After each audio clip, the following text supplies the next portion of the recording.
வார்த்தைக்கு செல்லுவோம். கடந்த சில வாரங்களாக யெகோவா ரோகி என்ற தலைப்பிலே ஒரு தொடர் போதனையை நாம் பார்த்து கொண்டு வருகிறோம். இதை சங்கீதம் 23 நாம் பார்த்து கொண்டு வருகிறோம். திருப்பிக் கொள்வோம். சங்கீதம் 23 சங்கீதம் 1 வசனம் முதல் 6 வசனம் வரைக்கும் நாம் எல்லாரும் சேர்ந்து வாசிப்போம்.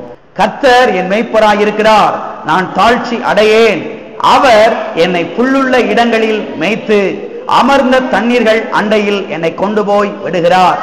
அவர் என் ஆத்துமாவை தேற்றி தம்முடைய நாமத்தின் நிமித்தம் என்னை நீதியின் பாதைகளில் நடத்துகிறார்.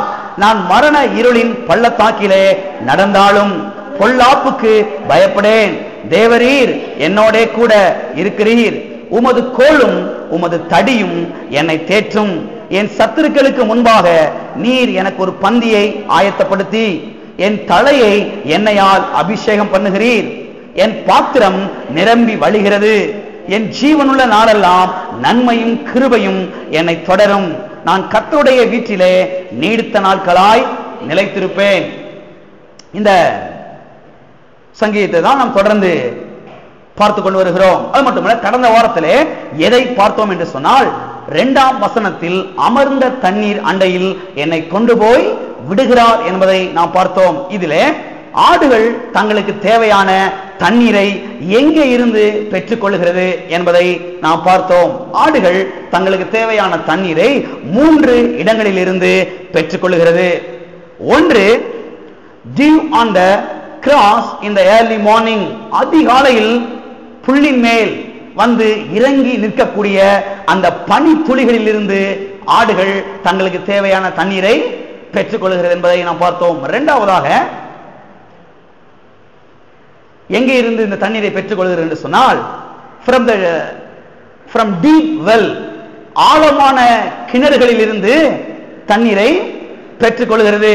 இந்த முதலாவது காரியத்தில் பார்த்தீங்கன்னா, அதிகாலையில் மாத்திரமல்ல, சாயங்காலத்திலேயும் இந்த ஆடுகள் போய் அந்த புல்லுகளை மேயும் பொழுது பனியையும் பனி தண்ணீரையும் சேர்ந்து என்ன செய்கிறது வந்து உட்கொள்கிறது. அதிகாலையிலையும் சாயங்காலத்திலையும் இந்த ஆடுகள் போய் மேய்கிற வேளையிலே தண்ணீரை பெற்றுக் கொள்ளுகிறது. மேய்ப்பன் இதற்கு நேராக அந்த ஆடுகள் என்ன செய்கிறான்? நடத்துகிறான். இதை போலத்தான் நம்முடைய மேய்ப்பரும் நம்மை எங்கே நடத்துகிறார் என்று சொன்னால், தேவனுடைய வார்த்தைக்குள்ளேயும் பரிசுத்த ஆவியானவரின் வெளிப்பாட்டுக்குள்ளேயும் நம்மை நடத்துகிறார் என்பதை நாம் பார்த்தோம். இரண்டாவதாக, எங்க from deep well, அதாவது ஆழமான கிணறுகளில் இருந்து ஆடுகள் தங்களுக்கு தேவையான தண்ணீரை பெற்றுக் கொள்கிறது. இதை போலத்தான் நம்முடைய மேய்ப்பரும் நம்மை ஆழமான கிணறுகளில் இருந்து குடிக்க பண்ணுகிறார் என்பதை பார்த்தோம். சரி, ஆழமான கிணறு என்பது எதை குறிக்கிறது? ஆழமான கிணறு என்பது சத்தியத்தின் ஆழத்தை குறிக்கிறது என்பதை போன வாரத்தில் நான் உங்களுக்கு எடுத்து காண்பித்தேன். எனவே பாருங்க, நம்முடைய மேய்ப்பரை நாம் கூப்பிடுகிற வேளையிலே அவர் வசனத்தை விளக்கி காண்பிக்கிறார். சத்தியத்தின் வெளிச்சத்துக்குள்ளே நடத்தி செல்கிறார். வசனத்தின் வெளிப்பாட்டை, வசனத்தை நமக்கு வெளிப்படுத்தி காண்பிக்கிறார். பாருங்க, நாம் அவரிடத்திலே ஜெபிக்க வேண்டும். ஆண்டவரே, இந்த வசனத்தை எனக்கு விளக்கி காண்பியும், இந்த வசனத்தை எனக்கு வெளிச்சம் போட்டு காண்பியும், இதன் அர்த்தத்தை எனக்கு சொல்லிக் கொடும் என்று ஜெபிக்க வேண்டும். அப்படி ஜெபிக்கிற வேளையிலே நமக்கு அற்புதமாக அந்த சத்தியங்களை என்ன செய்கிறார்? கற்றுக் கொடுக்கிறார். அதை நமக்கு அறிவிக்கிறார். அந்த சத்தியத்தின் ஆழத்தை என்ன செய்கிறார்? நமக்கு அறிவிக்கிறார். திருப்பிக் கொள்வோம். எரேமியா தீர்க்கதரிசன புஸ்தகம் 33ஆம் அதிகாரம் 3ஆம் வசனம். என்னை நோக்கி கூப்பிடு, அப்பொழுது நான் உனக்கு உத்தரவு கொடுத்து நீ அறியாததும் உனக்கு எட்டாததுமான பெரிய காரியங்களை உனக்கு அறிவிப்பேன். பாருங்க, கர்த்தருங்க சொல்லுகிறார், என்னை நோக்கி கூப்பிடு. என்ன செய்? என்னை நோக்கி கூப்பிடு. அப்படி கூப்பிடுகிற வேளையிலே கர்த்தர் என்ன பண்ணுகிறாராம்? அவர் நமக்கு மறு உத்தரவு கொடுக்கிறாராம். மறு உத்தரவு கொடுத்து நாம் அறியாததும், என்னது? நாம் அறியாததும் நமக்கு எட்டாததுமான பெரிய காரியங்களை நமக்கு என்ன செய்யறாராம்? அறிவிக்கிறாராம். எனவே பாருங்க, இந்த நல்ல மேய்ப்பர் இந்த வசனங்களில் உள்ள கருத்துக்களை, இந்த வசனங்களில் உள்ள சத்தியங்களை நமக்கு விளக்கி என்ன செய்கிறார்? காண்பிக்கிறார். ஆழமான சத்தியத்திற்குள்ளாக நம்மை நடத்தி நம்ம என்ன செய்கிறார்? திருப்தியாக்குகிறார். விளங்காத காரியங்களை நமக்கு வெளிப்படுத்தி காண்பிக்கிறார். அந்த சத்தியங்களை நாம் காணும்படி நம்முடைய கண்களை என்ன செய்கிறார்? அவர் திறந்து விடுகிறார். இதுதான் பாருங்க, ஆழமான கிணறுகளில் இருந்து தண்ணீரை குடிப்பதாகும். அப்ப வாஞ்சியோடு கேட்க வேண்டும், ஆண்டவரே இந்த வசனம் எனக்கு புரியலையே, இந்த வசனத்தில் உள்ள சத்தியம் எனக்கு விளங்கலையே, எனக்கு கற்றுத்தாரும், உம்மை நோக்கி நான் கூப்பிடுகிறேன், நான் ஜெபிக்கிறேன், நான் அறியாததும் எனக்கு எட்டாததுமான பெரிய காரியங்களை அறிவிப்பேன் சொன்னீரே, என்னுடைய புத்தி கெட்டாத காரியங்களை, என்னுடைய மண்ட மூளைக்கு விளங்காத, இந்த மூளை அறிவுக்கு விளங்காத காரியங்களை எனக்கு வெளிப்படுத்தி காண்பீம் என்று நாம் கேட்கிற வேளையிலே என்ன செய்கிறார்? நமக்கு இந்த சத்தியங்களை நமக்கு விளக்கி காண்பிக்கிறார். மூன்றாவதாக, இந்த ஆடுகள் தண்ணீரை எங்கே இருந்து பெற்றுக் கொள்கிறது? From springs, brooks and water channel. நீரூற்றுகள், ஓடைகள், நீர்க்கால்கள், அதாவது வாய்க்கால்களில் இருந்து ஆடுகள் தங்களுக்கு தேவையான தண்ணீர் என்ன செய்கிறது? பெற்றுக் கொள்கிறது. சரி, நாம் எங்கே இருந்து பெற்றுக் கொள்கிறோம்? ஆடுகள் அங்கே இருந்து பெற்றுக் கொள்கிறது. நாம் எங்கே இருந்து தண்ணீரை பெற்றுக் கொள்கிறோம்? எங்கே இருந்து பெற்றுக் கொள்கிறோம் என்று சொன்னால், ஜீவ தண்ணீர் ஊற்றாகிய கிறிஸ்துவினிடத்திலிருந்து நாம் என்ன செய்கிறோம்? பெற்றுக் கொள்கிறோம். சத்திய வேதம் சொல்கிறது, அவர் வறண்ட நிலத்துக்கு நீர் கால்களாகவும் இருக்கிறார். யார்? கிறிஸ்து. கிறிஸ்துதான் வறண்ட நிலத்துக்கு நீர் கால்களாக, நீர் ஊற்றாக, ஓடையாக என்ன செய்கிறார்? அவர் இருக்கிறார். எனவே கிறிஸ்துதான் வறண்டு போன வாழ்க்கைக்கு நீரூற்றாக இருக்கிறார். இவரை சார்ந்து கொள்ளும் பொழுது நம்முடைய வாழ்க்கை செழிக்க ஆரம்பிக்கிறது, நம்முடைய குடும்பம் செழிக்க ஆரம்பிக்கிறது, நம்முடைய வியாபாரம் செழிக்க ஆரம்பிக்கிறது, நம்முடைய தொழில் செழிக்க ஆரம்பிக்கிறது, நம்முடைய பிசினஸ் செழிக்க ஆரம்பிக்கிறது. இதைத்தான் போன வாரத்திலே நாம் என்ன செய்தோம்? பார்த்தோம். சரி, இன்றைக்கு மூன்றாம் வசனத்தை நாம் பார்க்க போகிறோம். இன்றைக்கும் அடுத்த வாரத்துக்கும் மூன்றாம் வசனத்தை நாம் பார்க்க போகிறோம். திருப்பிக் கொள்வோம். சங்கீதம் 23 சங்கீதம் 3வது வசனம்.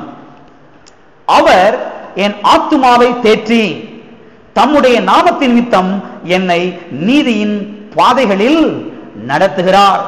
எல்லாரும் கரங்களை வைத்து சொல்லுவோம். அவர் என் ஆத்துமாவை தேற்றி தம்முடைய நாமத்தின் நிமித்தம் என்னை நீதியின் பாதைகளில் நடத்துகிறார். ஆமென். அவர் என் ஆத்துமாவை தேற்றி தம்முடைய நாமத்தின் நிமித்தம் என்னை நீதியின் பாதைகளில் நடத்துகிறார். இன்றைக்கு இந்த முதல் பகுதி நாம் பார்ப்போம். அவர் என் ஆத்துமாவை தேற்றி என்று இங்கே சொல்லப்பட்டிருக்கிறது. சரி, இன்றைக்கு எதை இந்த முதல் பகுதியில் இருந்து நாம் பார்க்க போகிறோம் என்று சொன்னால், மன சோர்வுற்று கலங்கி போய் நம்பிக்கையை இழந்து துக்கத்தாலும் பாரத்தாலும் அழுத்தப்பட்டு கிடக்கிறவர்களை தேவன் எப்படி தூக்கி எடுத்து அவர்களை நிறுத்துகிறார் என்பதை நாம் இன்றைக்கு பார்க்க போகிறோம். நம்முடைய மேய்ப்பராகிய இயேசு கிறிஸ்து எப்படி நம்மை தேற்றுகிறார், எப்படி நம்மை தேற்றுகிறார் என்பதை இன்றைக்கு நாம் பார்க்க போகிறோம். அது மட்டுமல்ல, ஒரு ஆட்டினுடைய நிலையை புரிந்து கொண்டால்தான் இந்த வசனத்தில் உள்ள சத்தியத்தை நாம் புரிந்து கொள்ள முடியும், விளங்கிக் கொள்ள முடியும். அது மட்டுமல்ல, இங்கே சங்கீதக்காரனாகிய தாவீது ஆட்டை பற்றி அவன் பேசவில்லை, அவன் தன்னை பற்றி தான் பேசுகிறான். ஆனால் பாருங்க, ஆட்டை ஒரு வர்ணனையாக அதற்கு ஒப்பிட்டு அப்படி பேசுகிறானே தவிர, இங்க ஆடை பற்றி அவன் என்ன செய்யல, பேசுற தன்னை பற்றி தான் என்ன செய்யறான், பேசுகிற தன்னை ஆடாகவும் தேவாதி தேவனை மெய்ப்பராகவும் வைத்து என்ன செய்யறான், அவன் பேசுகிறான். எனவே ஆட்டை புரிந்து கொண்டால்தான் நல்ல மெய்ப்பராகிய இயேசு நம்மை எப்படி தேற்றுகிறார், சோர்ந்து போன நேரத்திலே, மனம் முறிந்து போன நேரத்திலே, அப்படி தொய்ந்து போய் கிடக்கிற அந்த நேரத்திலே நல்ல மெய்ப்பராக இயேசு நம்மை எப்படி தேற்றுகிறார், நம்மை தூக்கி எடுத்து எப்படி நிறுத்துகிறார் என்பதை நாம் என்ன செய்ய முடியும், விளங்கிக் கொள்ள முடியும். சரி, ஆடுகளை பற்றி கொஞ்சம் நாம் புரிந்து கொள்வோம். ஆடுகளின் மத்தியிலே பார்த்தீர் என்று சொன்னால், cast down sheep என்ற சில ஆடுகள் இருக்கிறது. அதாவது விழுந்து போய் கிடக்கிற ஆடுகள் என்று சில ஆடுகள் இருக்கிறதாம். விழுந்து போய் எழுந்திருக்க முடியாமல் இருக்கிற ஆடுகள் என்று சில ஆடுகள் மந்தைக்குள்ளே இருக்குமாம். இதற்கு பெயர் தான் cast down sheep என்று சொல்லுகிறார்கள். கவனிங்களே, இந்த ஆடுகள் என்ன பண்ணுமாம், சொகுசான இடத்தை தேடி போய் பள்ளமான இடத்தை தேடி போய் அங்கே படுத்துக் கொள்ளுமா. நல்ல மணல்லாம் நிறைய இருக்கக்கூடிய இடத்துல, நல்ல ஒதுக்குப்புறமான ஒரு இடத்துல, நல்ல மலை அடிவாரமான இடத்துல போய் அங்கே அப்படி படுத்துக் கொள்ளுமா. அப்படி படுத்துக் கொள்ளுகிற வேளையிலே அவைகள் மறுபடியும் எழுந்திருக்க முடியாமல் மல்லாந்து அப்படியே விழுந்து விடுமா. 4 கால்களையும் மேலே தூக்கி கொண்டு அப்படி மல்லாந்து அப்படியே கிடந்து விடுமா. அது மட்டுமல்ல, எழுந்திருக்க முடியாமல் அந்த 4 கால்களையும் மேலே தூக்கி கொண்டு படபட படபடன்னு அடிக்கும். நாடு 4 காலை என்ன செய்யும்? படபடன்னு அடித்துக்கொண்டு ஓன் கத்தும். அந்த குரலை பார்த்தாவே சாக புழைக்க கிடக்கிற ஒரு ஆள் கத்துற மாதிரி இருக்கும் அந்த குரலே. அந்த மாதிரி என்ன செய்யும்? ஓன்னு என்ன செய்யும்? ஆடு கத்துமா பாருங்க. என்ன ஆகிவிடுமோ ஏதாகி விடுமோ என்று இந்த ஆடு கத்துமாம். அது மட்டும் இல்ல, இது எப்படிப்பட்ட இது இப்படி மல்லாந்து கிடக்க கிடக்க இதற்குள்ளே பயம் வந்து விடுமாம். பயம் இதை அப்படி ஆட்கொள்ளுமாம். மல்லாந்து விழுந்து விட்டோமே, என்ன ஆக போதோ ஏதாக போதோ என்று பாருங்க, இதற்குள்ளே ஒரு கலக்கம் அங்கே என்ன செய்யுமா? ஏற்பட்டு விடுமாம். அது மட்டுமல்ல, இப்படியே கொஞ்ச நேரம் இந்த ஆடு அப்படியே இருக்கும்போது என்ன ஆகுது? சில சமயங்கள் இந்த வெயில் காலத்துல சில ஆடுகளை அப்படி மரித்தே போய்விடுமாம். மல்லாந்து விழுந்து கால் 2 மேல, கால் 4 மேல தூக்கிருச்சு. இப்ப மறுபடியும் எந்திரிக்க முடியல. எந்திரிக்க முடியாம கடந்து கத்துது, காலெல்லாம் படபடன்னு அடிக்குது. அப்படி அடிக்கிற நேரத்துல வெயில் காலங்களிலே, வெயில் அதிகமாக இருக்கிற நாட்களிலே பாருங்க, மண்ணு வேற சூடா இருக்கும். இதுக்கு ஏற்கனவே மல்லாந்து விழுந்துட்டோமே சொல்லி பயம் வேற. எனவே பாருங்க, இந்த பயத்துல சில ஆடுகள் மரித்தே போய்விடும் என்று ஆட்டு மேய்ப்பர்கள் சொல்லுகிறார்கள். எனவேதான் பாருங்க, இந்த மேய்ப்பன் ஆடுகளை அடிக்கடி பார்த்து கொண்டே இருப்பானா. லேசா அப்படியே என்னென்ன ஆடெல்லாம் இருக்குது அவனுக்கு தெரியும், எந்த ஆடு இருக்குதுன்னு சொல்லி அவனுக்கு நன்றாக தெரியும். அது மாத்திரமல்ல, இந்த ஆடுகளை தினந்தோறும் அவன் எண்ணுவானாம், அடிக்கடி எண்ணுவானா. இந்த ஊர்ல இருந்து இன்னொரு ஊருக்கு போகும்போது எத்தனை ஆடு இருக்குன்னு செக் பண்ணி பார்த்துக்கிடுவானா. ஏன்னா ஏதாவது ஒரு ஆடு இப்படி தப்பி போய் எங்கேயாவது படுத்து கிடக்கும், மல்லாந்து படுத்து கிடக்கும், உயிருக்கு போராடிக்கிட்டு கிடக்கும். தலையில் அப்படி மல்லாந்து படுத்து கிடந்து காலெல்லாம் மேல தூக்கி உயிருக்கு போராடிக்கிட்டு இருக்குன்னு சொல்லி அவனுக்கு தெரியும். எனவேதான் பாருங்க, அடிக்கடி இந்த ஆடுகளை மேய்ப்பன் என்ன செய்வானாம்? எண்ணுவானாம். எனவே பாருங்க, ஒரு ஆடு பாருங்க சொகுசை தேடி போய், பள்ளமான இடத்தை தேடி போய் மல்லாந்து கிடந்து கால்களை மேலே தூக்கி உதறிக்கொண்டு கிடக்கும் போது பாருங்க, மரித்து போய் கிடக்கக்கூடிய வாய்ப்புகள் ஏராளம் இருக்குமாம் இந்த ஆடுகளுக்கு. இப்படிப்பட்ட ஆடுகள் பாருங்க உதவியற்று போய் அப்படியே கிடக்குமாம், உதவியற்று போய் கிடக்குமாம். அப்படிப்பட்ட ஆடுகளை தான் இந்த மேய்ப்பர்கள் செய்கிறார்கள், தேடி போய் தூக்கி கொண்டு வருகிறார்கள். சில சமயங்கள் இந்த ஆடுகளை இந்த மேய்ப்பன் அப்படி எண்ணுவான். 100 ஆடு இருந்துச்சுன்னா 100 ஆடு சரியா இருக்குதா, ஏதாவது ஒண்ணு எங்கிட்ட போய் மண்ணுக்குள்ள படுத்து உருண்டு உயிருக்கு போராடிக்கிட்டு கிடக்குதான் சொல்லி பாருங்க, அந்த மேய்ப்பன் என்ன செய்வான்? எண்ணி பார்ப்பானாம். அது மட்டுமல்ல, இப்படி மல்லாந்து கிடக்கிற வேளையிலே மற்ற காட்டு மிருகங்கள் இது பாருங்க தனியா மந்தையை விட்டு தூரமா போய் சொகுசை தேடி போய், பள்ளமான இடத்தை தேடி போய், நல்ல மணல் நல்ல குழு குழுன்னு இருக்கக்கூடிய இடத்தை தேடி போய் அங்க போய் என்ன செய்யுது? படுத்து கிடக்குது. அப்படி படுத்து கிடக்கும் பொழுது மல்லாந்து விழுந்துருது. மல்லாந்து விழுந்த மாத்திரத்துல ஓன்னு கத்துது. இப்படிப்பட்ட நேரத்துல அந்த காட்டுக்குள்ளே இருக்கக்கூடிய துஷ்ட மிருகங்கள், காட்டு மிருகங்கள் அல்லது இந்த கழுகுகள்லாம் தேடி இந்த ஆட்டை அப்படி தூக்கி கொண்டு போய் சாப்பிட்டு விடுமா. பாருங்க, இதைத்தான் கேஸ்டவுன் ஆடுகள் என்று சொல்லுகிறார்கள். இதுதான் இந்த கேஸ்டவுன் ஆடுகளை குறித்தான விஷயமாகும். அது மட்டுமல்ல, தன்னுடைய மந்தையிலே ஒரு ஆட்டை காணவில்லையே என்று கலக்கத்தோடு இந்த மேய்ப்பன் தேடி ஓடி அதை கண்டுபிடிப்பானாம். அப்படி தேடி ஓடுகிற வேலையில பார்த்தா தூரமா அந்த ஆடு அப்படி மல்லாந்து கிடக்குமா பாருங்க. சரீரம் கீழே இருக்குது, காலெல்லாம் மேல இருக்குது, 4 காலும் பாருங்க மேல தூக்கிக்கிட்டு அப்படி அசாயமா அப்படியே இருக்குமா பாருங்க. இவன் நினைப்பான் ஒருவேளை மரிச்சு போச்சோ அந்த ஆடு, என்னமோ ஆயிருச்சோன்னு சொல்லி பாருங்க வேகமாக ஓடி போய் அந்த ஆடை தூக்கி கொண்டு வருவானா பாருங்க. அந்த ஆடு பாருங்க படபடவென்று கால் அடிச்சு கொண்டு உதறிக்கொண்டு அப்படியே கிடக்குமா, பயந்து கொண்டு கலங்கி போய் உயிருக்கு போராடி கொண்டிருக்குமா பாருங்க. இந்த நேரத்துல இந்த மேய்ப்பன் அந்த ஆட்டை போய் என்ன செய்யறான்? தூக்கி விடுகிறான். தூக்கி விட்டா இந்த ஆட்டினாலே உடனே நடக்கவும் முடியாதான். ஏன் நடக்க முடியாதா?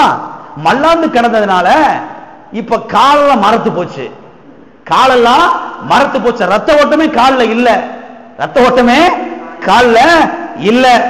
கால்களில் ரத்த ஓட்டம் இல்லாதனால, ரத்தம் அந்த கால்களிலே குறைந்து விட்டபடினாலே, கால்கள் மரத்து போனபடினாலே இந்த ஆடுகள்னாலே உடனே எழுந்து நடக்க முடியாதாம். அது மட்டும் இல்ல, உடனே இந்த மேய்ப்பன் என்ன பண்ணுவானாம், அந்த ஆட்டின் கால்களை பிடித்து கொண்டு அதை தடவி கொடுத்து அந்த கால்களை அப்படி நீவி விடுவானாம்.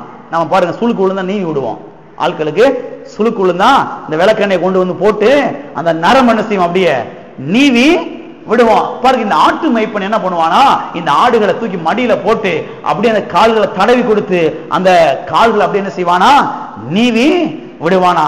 நீவி விட அந்த ஆடு அப்படி மெல்லமா எழுந்து நடக்க ஆரம்பிக்குமா. அதன் பிறகு பாருங்க, அந்த ஆட்டை கொண்டு போய் மந்தையிலே சேர்த்து விடுவானாம். கவனிங்களே, இதைத்தான், இப்படிப்பட்ட ஆடுகளைத்தான் இந்த கேஸ்டவுன் ஷிப் என்று சொல்லுகிறார்கள். இதுதான் ஆடுகளின் வாழ்க்கையிலே நடக்கக்கூடிய சம்பவமாக இருக்கிறது. இதுவரைக்கும் எத்தனைக்கு வழங்குச்சு? இவ்வளவு நேரம் ஆட்டை பத்தி தான் சொன்னேன், நம்மளை பத்தி சொல்லவே சொல்லல. ரைட், கவனிங்களே, இதை போலத்தான் மனிதர்களின் நிலைமையும் இருக்கிறது.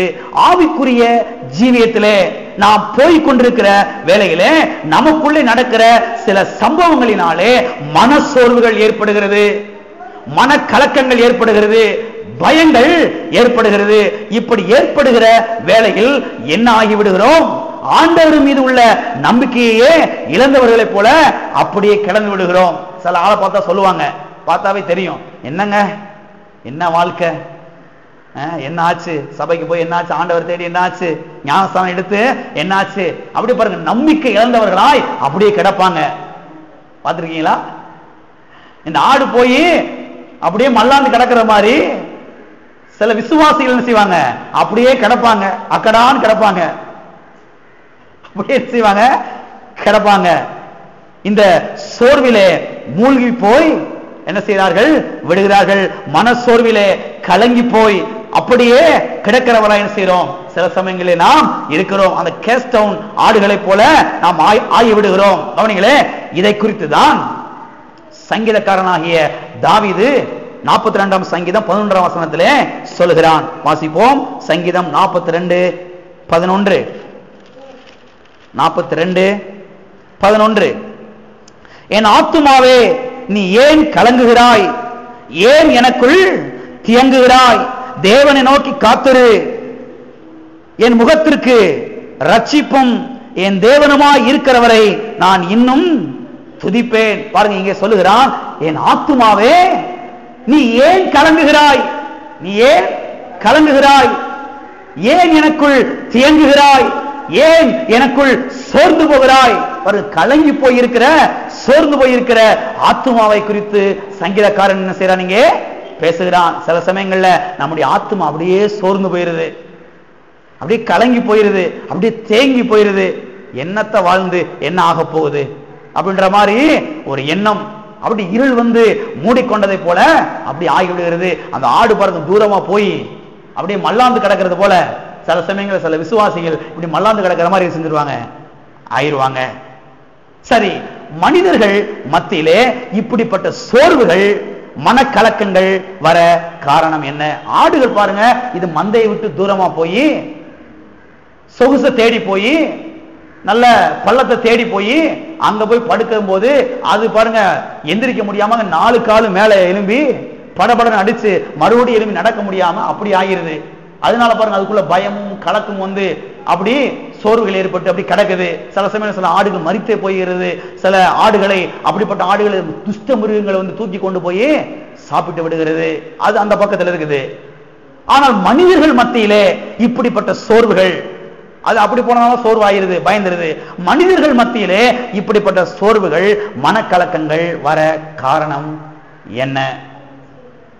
காரணம் என்ன? இன்றைக்கு முதல் காரணத்தை நாம் பார்ப்போம். இந்த ஆடுகளை போல குழியான இடத்துக்கு சென்று, பள்ளமான இடத்துக்கு சென்று, சொகுசான இடத்தை தேடி செல்வதுதான் முதல் காரணமாக இருக்கிறது. கவனிங்களே, இந்த ஆடுகள் சொகுசான இடத்துக்கு என்ன செய்யறது? தேடி போகிறது. கவனிங்க, இதை போலத்தான் சிலர் பாருங்க, சில காரியங்கள் என்ன செய்யறாங்க, அவங்க தேடி போகிறார்கள். கவனிங்களே, நாம் நன்றாக இருக்க வேண்டும், நாம் செழிப்பாக இருக்க வேண்டும், நாம் சொகுசாக இருக்க வேண்டும் என்பதைத்தான் தேவன் விரும்புகிறார். அவருடைய சித்தமே என்ன? நாம் நன்றாகத்தான் என்ன செய்ய வேண்டும்? இருக்க வேண்டும். ஆனால் வாழ்க்கையில் எந்த ஒரு சவாலையும் சந்திக்காமல், வாழ்க்கையில் எந்த ஒரு போராட்டத்தையும் சந்திக்காமல் இந்த ஆட்டை போல ஒதுங்கி கிடக்கிற வேலையில தான் சோர்வுகள் ஏற்படுகிறது. விளங்கணும் ஆமென் சொல்லுங்க. ஏன் மனிதர்களுக்கு சோர்வுகள் ஏற்படுகிறது? இந்த ஆடு பாருங்க, அது பாட்டுக்கு ஓரத்துல போய் படுத்து தூங்கிடுது. ஆனா மற்ற ஆடுகள் என்ன செய்யுது? அது பாட்டுக்கு இருக்குது. இது மாத்திரம் தனியா ஒதுங்கி போய் படுத்துருது.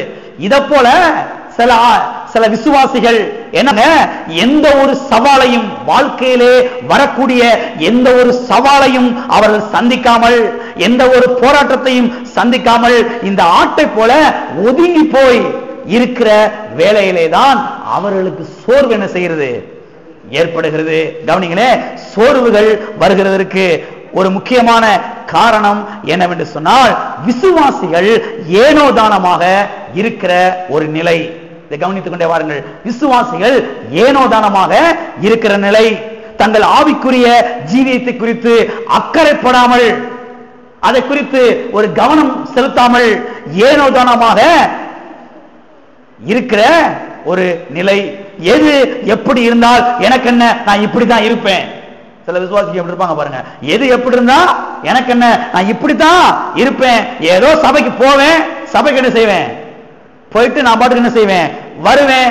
எது எப்படி இருந்தா எனக்கு என்ன என்று எண்ணிக்கொண்டு வாழ்க்கையில் சவால்களை சந்திக்காமல், போராட்டங்களை சந்திக்காமல், அதை மேற்கொள்ளாமல் ஒதுங்கி போய் எங்கேயாவது போய் இருந்து விடுவது, இதுதான் மனசோர்வுகளுக்கு காரணமாகும், கலக்கத்துக்கு காரணமாகும். பிரச்சனைகள் சவால் வருகிற நேரத்தில் அதை எதிர்த்து ஜெயிக்கிற ஆளை நீங்க பார்த்திருக்கீங்களா? அவர் வேற மாதிரி பேசுவார். எத்தனை வேற வரட்டு சார் பார்ப்போம். ஆனா அந்த ஒதுங்கி போய் படுத்துருக்காங்க பாருங்க, எனக்கு ஒரு பிரச்சனையும் வரக்கூடாது, எனக்கு ஒரு போராட்டமும் வரக்கூடாது, எனக்கு ஒரு துன்பமும் வரவே கூடாது, அப்படியே நான் ஒதுங்கிறேங்க, அப்படி ஒதுங்கி கிடக்குறாங்க பாருங்க, அவங்க தான் ரொம்ப சோர்வுல இருப்பாங்க. அவங்க தான் ரொம்ப சோர்வு. ஆடு பாருங்க, எனக்கு எந்த பிரச்சனையும் வரக்கூடாதுன்னு சொல்லி ஒதுங்கி போய் அங்க படுத்துறது. அங்க போன துஷ்டமிருகம் காத்திருக்குது. அங்க போன காலு மல்லாந்து விழுந்துருது, மல்லாந்து விழுந்தா காலு நாள் மேல தூக்கிறது, உயிருக்கு போராட்டம் வருது, பயம் வந்துருது, கலக்கம் வந்துருது. சில சமயம் சில ஆடுகள் மரித்தே போய் விடுகிறது. அது மாத்திரமா துஷ்டமிருகம் அங்க இருக்குது, கழுகுகளுக்கு இருக்குது. ஆகா, நல்ல ஒரு இடம் கிடைச்சிட்டு என்ன செஞ்சிருச்சு, அது தூக்கிட்டு போய் விடுகிறது.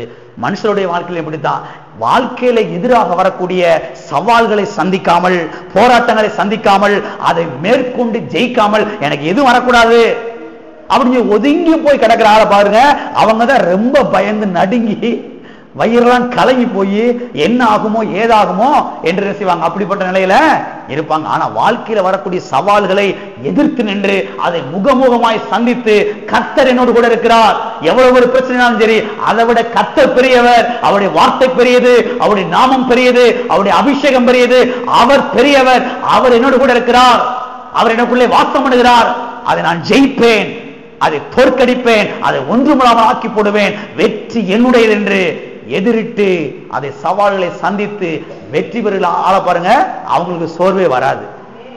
சோர்வு வரவே, எவ்வளவு பெரிய பிரச்சனை வரட்டும் பார்த்துக்கிடுவோம், கர்த்தர் என்ன செய்றார், கூட இருக்கிறார் என்ற அப்படிப்பட்ட ஆட்கள் என்ன செய்வாங்க, அவங்க இருப்பாங்க. ஒதுங்கி போயிருக்கிறாங்க பாருங்க, இந்த ஆடு மாதிரி ஒதுங்கி போயிருக்கிறாங்க பாருங்க. அவங்களுக்குள்ளதான் இல்லாத சோர்வு, இல்லாத பயம், இல்லாத கலக்கம் எல்லாம் இருக்கும். சத்திய வேதத்துல பாருங்க, யோனா என்கிற ஒரு தீர்க்கதரிசி குறித்து நாம் வாசிக்கிறோம். இந்த யோனா பாருங்க, வாழ்க்கையிலே சவால்களை சந்திக்காமல், போராட்டங்களை சந்திக்காமல், அதை மேற்கொள்ளாமல் ஒதுங்கி செல்கிறதை நாம் பார்க்கிறோம். திருப்பிக் கொள்வோம். யோனா தீர்க்க தரிசன புஸ்தகம் 1ஆம் அதிகாரம் 1ஆம் வசனம் முதல் 3ஆம் வசனம் வரைக்கும் வாசிக்கிறேன், கவனிங்கள்.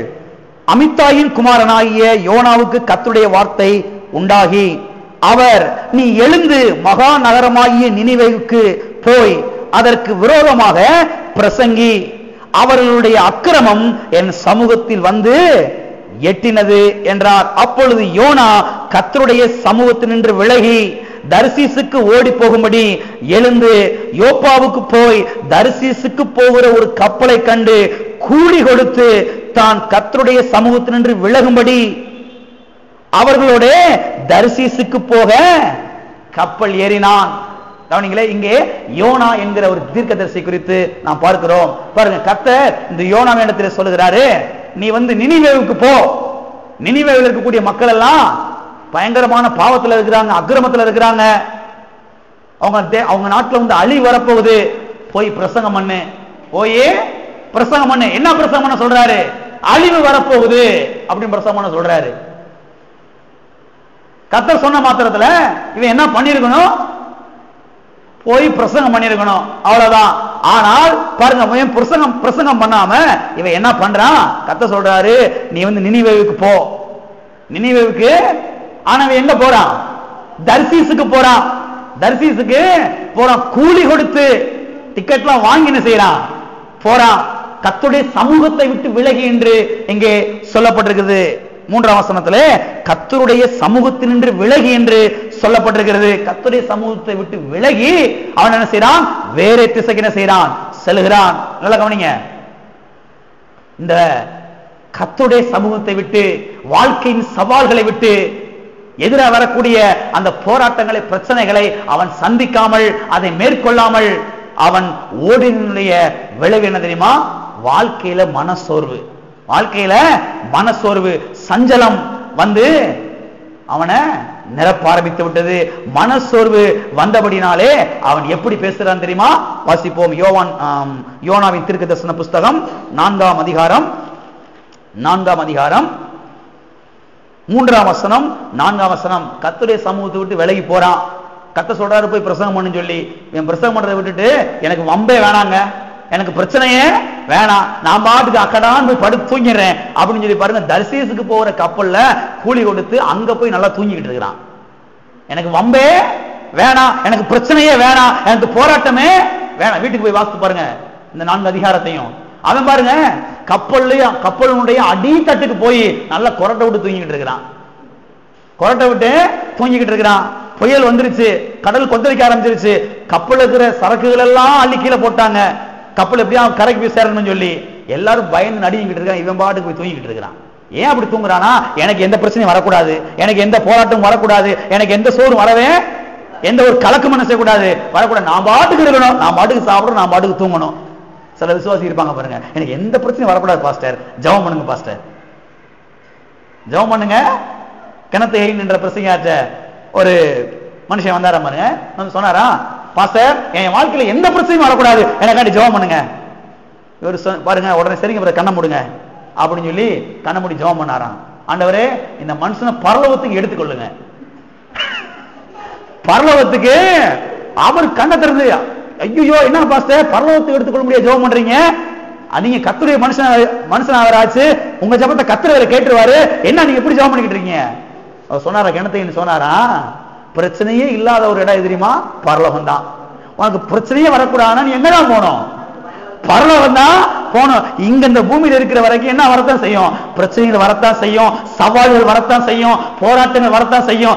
நீதான் கர்த்தருடைய வார்த்தையை எடுத்துக்கொண்டு அதை எதிர்த்து போராடி வெற்றி பெற வேண்டும். வழங்குது. இவன் பாருங்க, யோனா எனக்கு எந்த பிரச்சனையும் வரக்கூடாதுன்னு சொல்லி பாருங்க, கப்பலுக்கு அடித்தட்டுல போய் படுத்துறான், படுத்து தூங்கிட்டு இருக்கிறான். அப்புறம் சில பிரச்சனைகள் எல்லாம் சந்திக்க வேண்டியாயிருச்சு.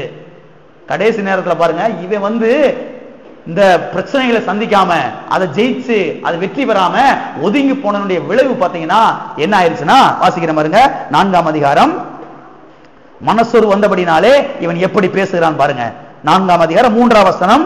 4ஆம் வசனம், இப்போதும் கர்த்தாவே என் பிராணனை என்னை விட்டு எடுத்துக்கொள்ளும். என் பிராணனை என்னை விட்டு எடுத்துக்கொள்ளும். நான் ஏன் உயிரோட வாழணும் பாருங்க, அடுத்தான் சொல்றான், நான் உயிரோடு இருக்கிறதை பார்க்கிலும் சாகிறது நலமாயிருக்கும் என்றான். நான் சாகிறது, சில விசுவாசி இருப்பாங்க பாருங்க, சில பிரச்சனைகளை பார்த்த மாத்திரத்துல கர்த்தாவே என்னை எடுத்துக்கிறோம், கர்த்தாவே என்னைய எடுத்துக்கிறோம், இந்த தொல்லைனால தாங்க முடியல, புருஷன் தொலை தாங்க முடியல, மனைவி தொலை தாங்க முடியல, பிள்ளைங்க தொலை தாங்க முடியல, மாமனார் மாமியோட கொடுமை அதை விட பெருசா இருக்குது, என்ன எடுத்துக்கீங்க ஆண்டவரே. என்ன செய்ய ஆண்டவரே, என்னைய எடுத்துக்கிறோம் பாருங்க. அதற்கு கர்த்தர், அந்த வசனம், அதற்கு கர்த்தர் நீ எரிச்சலா இருக்கிறது நல்லதோ என்றார். கர்த்தர் கேட்கிறாரு, ஏப்பா எரிச்சலா இருக்கிற? நீ ஒழுங்கா நினிவேவுக்கு போய் அந்த பிரச்சனைய, அந்த போராட்டத்தை நீ சந்திச்சு நீ மேற்கொண்டிருந்தேனா உனக்கு இந்த சோறு வந்திருக்கவே வந்திருக்காது. நான் சொன்னேன் தானே, நீ போய் நீ பாட்டுக்கு போய் நீ பிரசவம் பண்ணிருக்கணும், அலி வரப்போகுது அப்படின்னு கர்த்தர் சொல்றாருப்பா அப்படின்னு சொல்லிட்டு நீ பாட்டுக்கு வேலையை பார்த்திருக்கலாமே. வாழ்க்கையில வரக்கூடிய சவால்களை சந்திக்காமல், போராட்டங்களை சந்திக்காமல், அதை மேற்கொள்ளாமல் நீ பாட்டுக்கு அக்கடான்னு போய் படுத்தனால என்ன செஞ்சுட்டு இருக்க? நீ வந்து புலம்பிக்கிட்டு இருக்க, என் பிராணனை எடுத்துக்கொள்ளும், நான் ஏன் உயிரோட வாழணும்? கர்த்தர் சொல்றாரு, நீ எரிச்சலா இருக்கிறது நல்லதோ? சில விசுவாசிகளை பார்த்து கேட்க வேண்டியதா இருக்குது, ஏன் சிஸ்டர் இப்படி எரிச்சலா இருக்கிறீங்க? எப்படி எரிச்சலா இருக்கிறீங்க? எனவே பாருங்க, வாழ்க்கையிலே வரக்கூடிய சவால்களை, போராட்டங்களை சந்தியாமல் ஒதுங்கி அப்படி அக்கடான்னு இருப்பதனாலதான் என்ன வருது? வாழ்க்கையில இருதயத்துல என்ன வருது? உள்ளத்துல என்ன வருது? மனதில் என்ன வருது? சோர்வுகள் வருது, சஞ்சலங்கள் என்ன செய்கிறது? வருது. சில பிள்ளைகளுக்கு இந்த பரீட்சையை கண்டா அவ்வளவுதான் கலங்கி போயிடுவான் பாருங்க. ஆளு கலங்கி அப்படி வடவடத்து வேர்த்து வடிஞ்சு, ஏன்னா அதை ஃபேஸ் பண்ணணும், அந்த சவால் என்ன செய்யணும்? சந்திக்கணும். அந்த சவாலை சந்திக்கிறது நல்லதா கேட்டதா? நல்லது. என்னது நல்லது? சில ஆளுக்கு பாருங்க, இதோட படிப்பு நிறுத்திடுவோம், இதோட படிப்பை நிறுத்திடுவோம், வேணவே வேணாம், அம்மா போட்ட பொய் சொல்லி எனக்கு படிப்பு மண்டல ஏறணும்னு சொல்லி பொய்ய சொல்லி வேலைக்கு என்ன செஞ்சிருவோம்? போயிடுவோம். கவனிங்க, அங்க போன இதை விட பெரிய சவால் காத்திருக்குது. எங்க? வேலைக்கு போனா. அங்க போனா வேண்டாத வார்த்தையை தான் காதுல கேட்கணும். எத்தனைக்கு விளங்குது? வேலைக்கு போனா இவன் பாருங்க, இதை சந்திக்க கூடாது, இதை மேற்கொண்டு போயிடக்கூடாது, இதை விட்டு ஒதுங்கி போயிடும் சொல்லி வேலைக்கு போனா அவன் பாருங்க போய் டீ வேண்ட சொல்லுவான். அழுக்கு துணியை போட்டுட்டு, கந்த துணியை போட்டுட்டு, பிச்சைக்காரன் கூட ரொம்ப மோசமா ஆயிலாம் தடவி அப்படியே பேன் நின்றுட்டு டீ கடையில போய் நின்றுட்டு இருக்கணும். டீ ஏண்டா சீக்கிரம் வாங்கிட்டு வரலாம், மாட்டையில ரெண்டு கொட்டு போடுவான். அப்பதான் யோசிப்பா, அதுக்கு அதே பரவாயில்ல, 10வது பேசாம பாஸ் பண்ணிருக்கலாம், 12வது பேசாம பாஸ் பண்ணிருக்கலாம், காலேஜ் செஞ்சிருக்கலாம், பாஸ் பண்ணிருக்கலாம். அங்க போன வேண்டாத வார்த்தை அவனே சொல்லிக் கொடுப்பான், இல்லாத களவாணித்தனம் திருத்தனமும் சொல்லிக் கொடுப்பான். அப்பதான் யோசிப்பா, ஐயோ ஒழுங்கு அங்கேயே படிச்சிருக்கலாமே. பாருங்க, வாழ்க்கையில ஏன் சோர்வுகள் வருதுன்னா, மனக்கலக்கங்கள் வருதுன்னா, வாழ்க்கையில வரக்கூடிய சவால்களை எதிரிட்டு சந்தித்து அதை மேற்கொள்ளாமல் ஒதுங்கி போய் அப்படி இருக்கிற வேலையில தான் என்ன வருது? சோர்வுகள் வருது. ஆனா பாருங்க, அந்த சவால்களை சந்தித்து பாருங்க, உள்ளத்துல பெரிய தைரியமா வந்துடும். பரவாயில்லடா, நம்ம சமாளிச்சிட்டோமே, நம்ம ஜெயிச்சிட்டோமே, நம்ம எதிர்த்து வந்துட்டோமே, நீ அடுத்து பாத்துக்கிறோம், வேற எதை பாத்துக்கிறோம். எப்படி வருது பாருங்க உள்ளம். அதைத்தானே செய்யணும், நம்ம வந்து வளர்த்து கொள்ள வேண்டும். எனவே பாருங்க, வாழ்க்கையிலே சவால்கள் வந்தால், போராட்டங்கள் வந்தால் அதை எதிர்த்து போராடி ஜெயிக்க வேண்டும், அதை எதிர்த்து வெற்றி பெற வேண்டும், அதை எதிர்த்து மேற்கொள்ள வேண்டும். எத்தனை பேர் அப்படி மேற்கொள்ள போறீங்க? பிரச்சனை பார்த்து ஓடாதீங்க, ஏனால் எல்லா பிரச்சனை பார்க்கிலும் பெரியவர் உங்களுக்குள்ளே இருக்கிறார். ஆமென். எல்லா பிரச்சனையை விட, எல்லா போராட்டங்களை விட பெரியவர் உங்களுக்குள்ளே என்ன செய்கிறார்? இருக்கிறார். ஆமென். பக்கத்துல கையை பிடிச்சு சொல்லுங்க,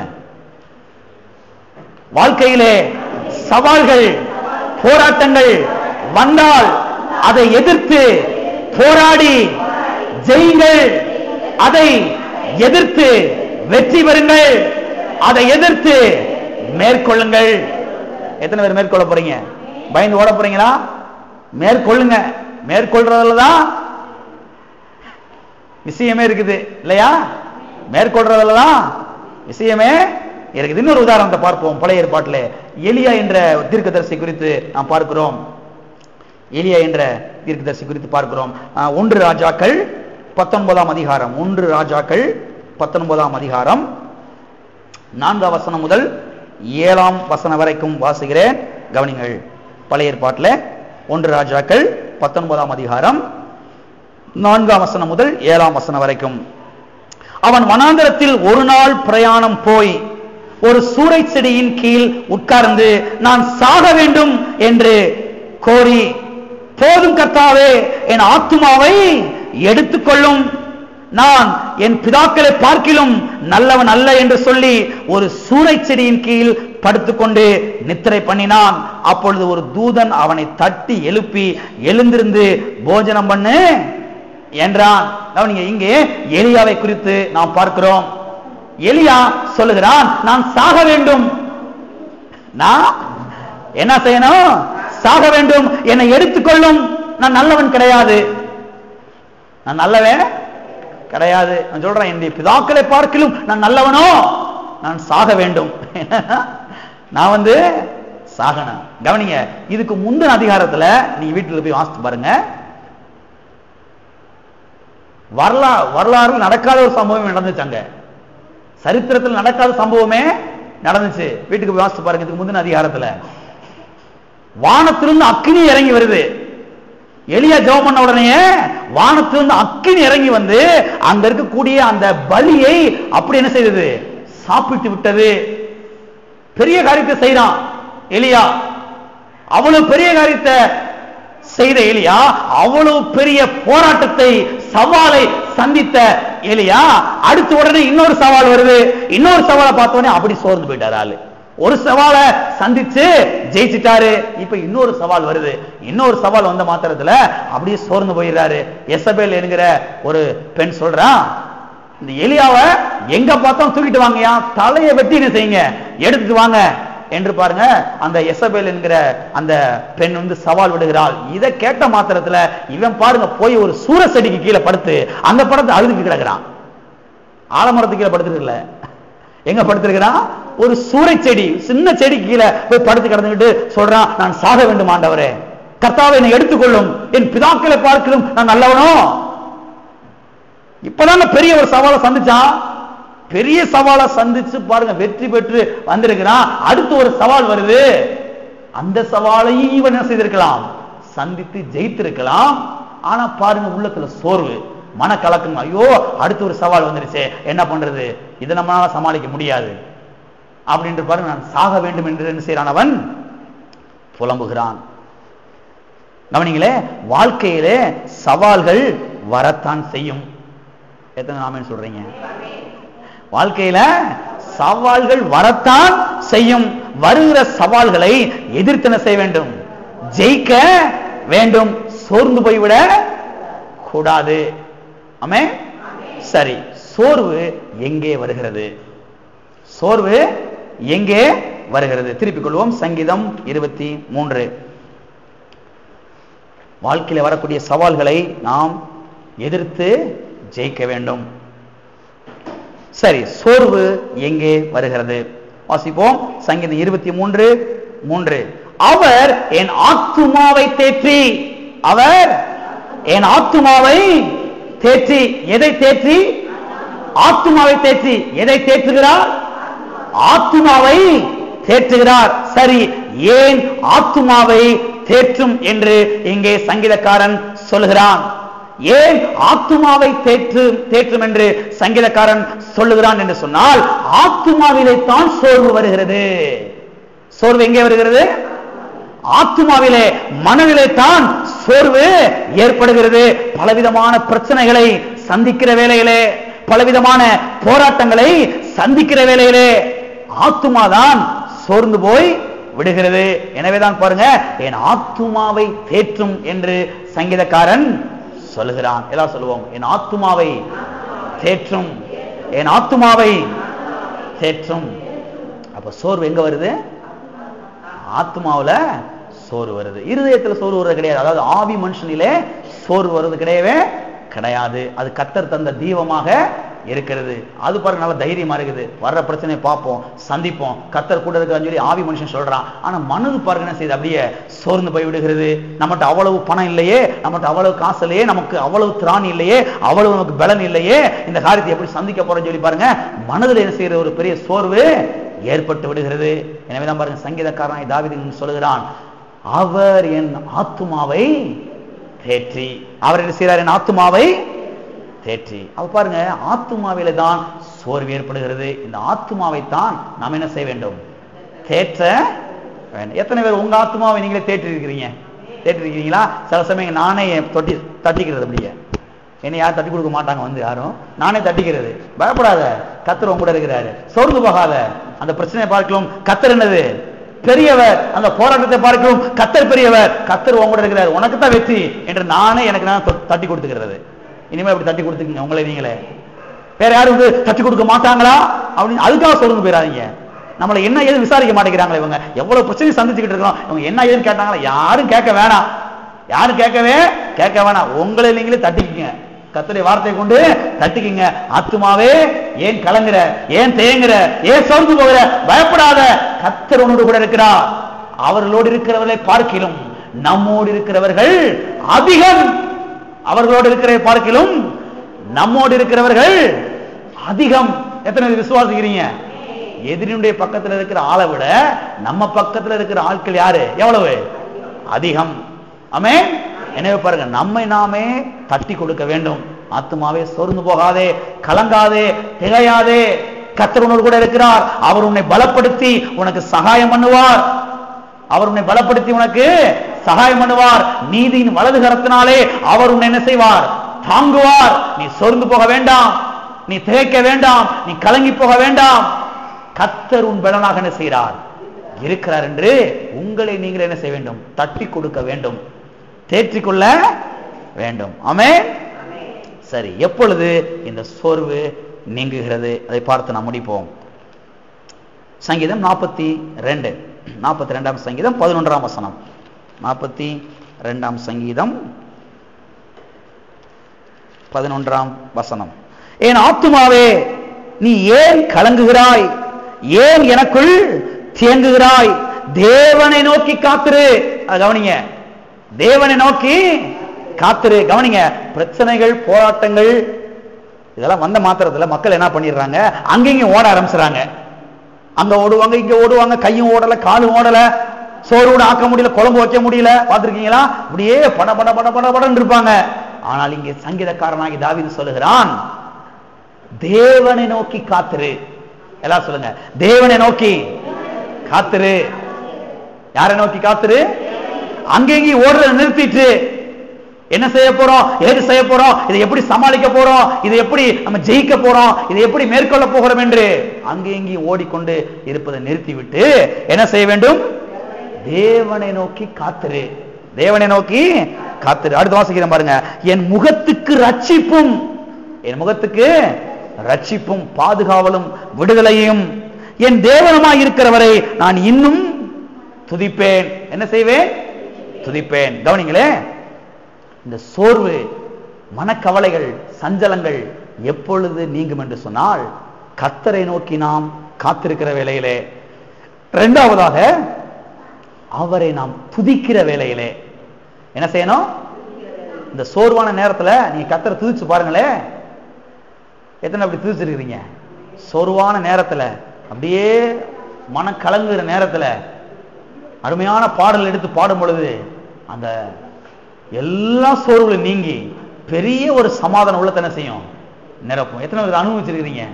கர்த்தரை பாருங்க, நல்லா துதிச்சு ஆடி பாடி மகிழ்ந்து பாடையில எல்லா சோர்வுகளும், எல்லா கலக்கங்களும், எல்லா பயங்களும் அப்படி என்ன செஞ்சிடும்?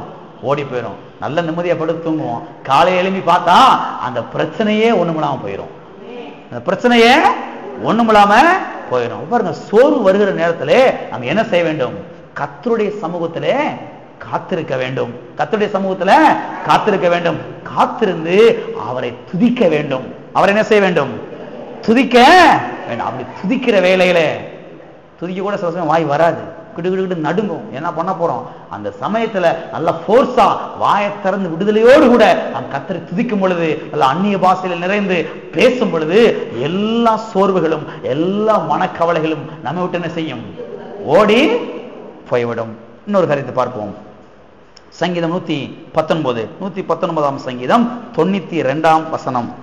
உமது வேதம் என் மன மகிழ்ச்சியா இராதிருந்தால் என் துக்கத்திலே அழிந்து போய் இருப்பேன். பாருங்க, அநேகர் பாருங்க அப்படி துக்கத்திலே மூழ்கி போயிடுறாங்க, துக்கத்திலே அப்படி அமிழ்ந்து போயிடுறாங்க.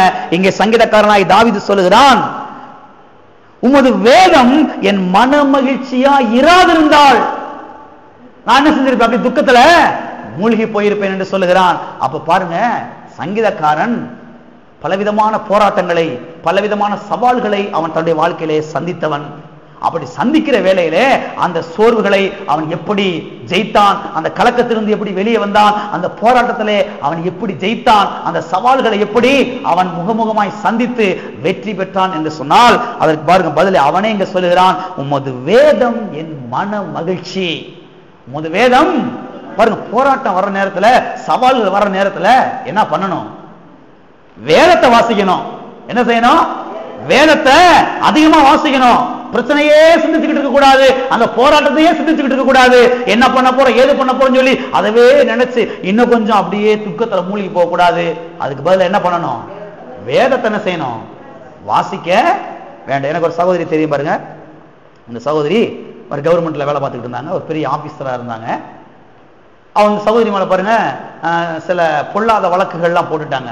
பொல்லாத வழக்குகள்லாம் போட்டு பேப்பர்லாம் வந்துருச்சு, இந்த அம்மாவை கைது பண்ணுங்க அப்படின்னு சொல்லி பாருங்க ஆர்டர்லாம் வந்துருச்சு. இவங்க பாருங்க என்ன செய்யணும்னு தெரியல, என்ன பண்ணணும்னு தெரியல, கலங்கி அப்படியே என்ன பண்ண போறோம், என்ன செய்ய போறோம் என்று பாருங்க. அந்த சமயத்துல இருக்கக்கூடிய அந்த முதலமைச்சரை போய் நேரடியாக சந்திச்சாதான் இந்த பிரச்சனையே முடிவுக்கு வரும். அப்படிப்பட்ட ஒரு இக்கட்டத்துல அவங்க மாட்டிக்கிட்டாங்க.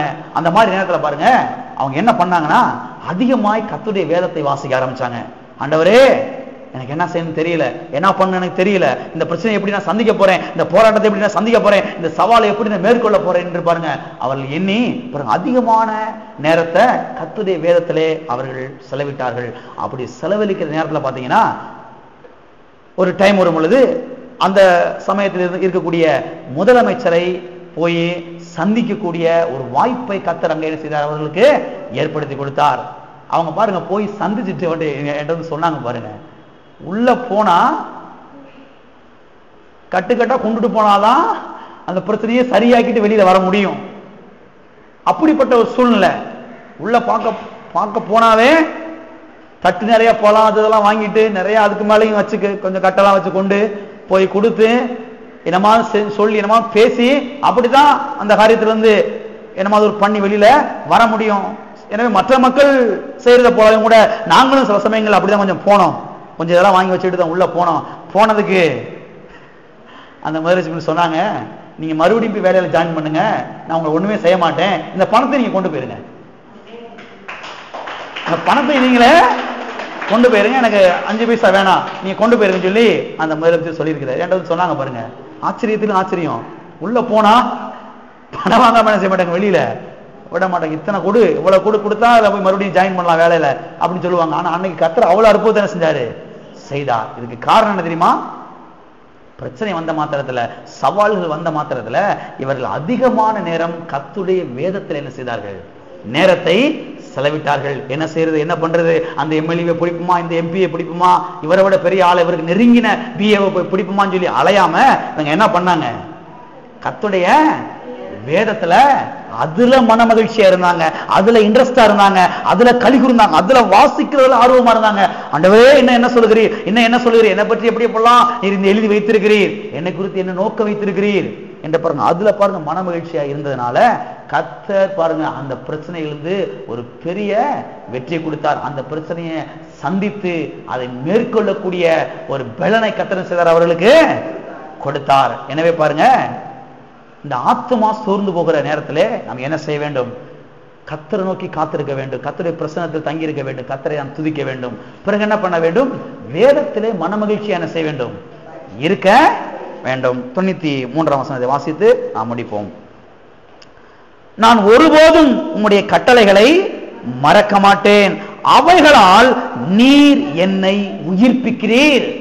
அவைகளால் நீர் என்னை உயிர்ப்பிக்கிறீர். எதை உயிர்ப்பிக்கிறாராம் கர்த்தர்? நம்முடைய மனதை உயிர்ப்பிக்கிறாராம், நம்முடைய ஆத்துமாவை உயிர்ப்பிக்கிறாராம். இதைத்தான் சங்கீதக்காரன் தாவீது சங்கீதம் 23:3 சொல்லுகிறான், அவர் என் ஆத்துமாவை தேற்றி, அவர் என் ஆத்துமாவை தேற்றி.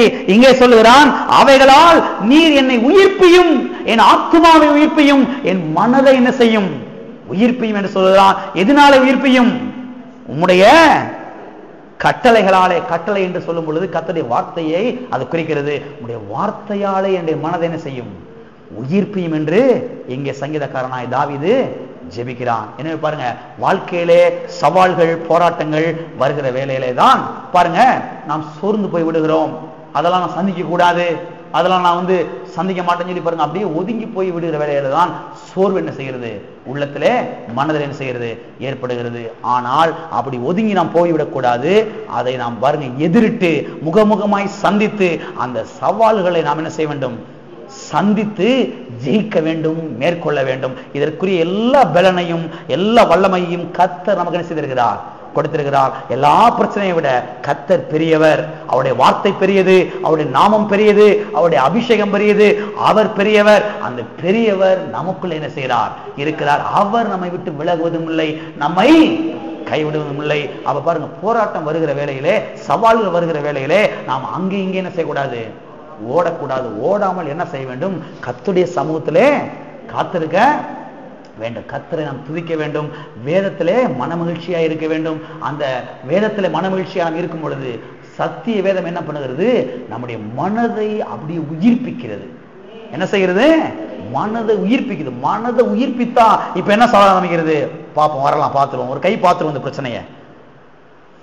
வேதம் கர்த்தருடைய வார்த்தை மனதை உயிர்ப்பித்த மாத்திரத்துல இப்ப என்ன ஆரம்பிக்குது பார்ப்போம். அந்த பிரச்சனைய ஒரு கை பார்த்துருவோம், அந்த பிரச்சனைய கர்த்தரான் பார்த்துருவோம், இந்த சவாலை சந்திப்போம். இந்த சவாலை விட கர்த்தர் பெரியவர் என்ற அப்படிப்பட்ட நம்பிக்கை, விசுவாசம், தைரியம் உள்ளத்துல என்ன செய்ய ஆரம்பிக்கிறது, ஏற்பட ஆரம்பிக்குது. அப்படி ஏற்படும் பொழுது அற்புதமா என்ன செய்யறோம், அந்த பிரச்சனைகளை என்ன செய்யறோம், நாம் சந்தித்து ஜெயித்து விடுகிறோம்.